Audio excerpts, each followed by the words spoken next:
गरीबी दूर करने का जो फंडामेंटल 3 रास्ता दुनिया भर के विशेषज्ञों ने बताया है, या तो आपके पास पढ़ाई हो, या आपके पास खेती योग्य जमीन हो, या फिर बिजनेस व्यापार करने के लिए पैसा पूंजी हो। चौथा कोई रास्ता दुनिया में है ही नहीं। बिजली से आप गरीबी दूर नहीं करते हैं।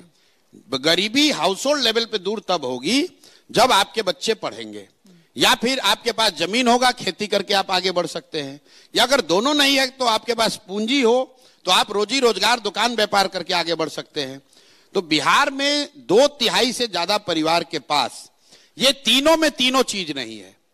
पढ़ने की व्यवस्था नहीं है यहां लोगों के पास, और खेती का आलम यह है कि 30-35 बरस से सामाजिक न्याय और समाजवाद की राजनीति होने के बाद बिहार में 60%, यह आंकड़ा याद रखिए, टू बी प्रिसाइज 57% लोग भूमिहीन हैं।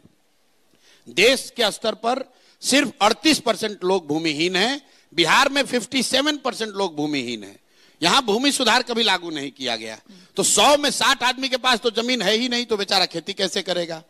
तीसरी बात रह गई पूंजी। मान लीजिए आपको पढ़ाई नहीं है, खेती नहीं है, फिर बिजनेस व्यापार करने के लिए क्यों नहीं स्थिति है?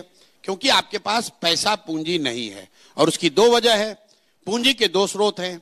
एक, जो आप पैसा कमा कर आप बचाते हैं, वो आपका पूंजी हुआ, और दूसरा जो आप बैंकों से कर्ज लेते हैं वो बोरोड कैपिटल है। तो यहां चूंकि पर कैपिटा इनकम इतना कम है कि लोग करीब 100 में 80 आदमी दिन का 100 रुपया नहीं कमा रहा है, तो बेचारा वो बचाएगा क्या और पूंजी कहां से लाएगा? और जिनके पास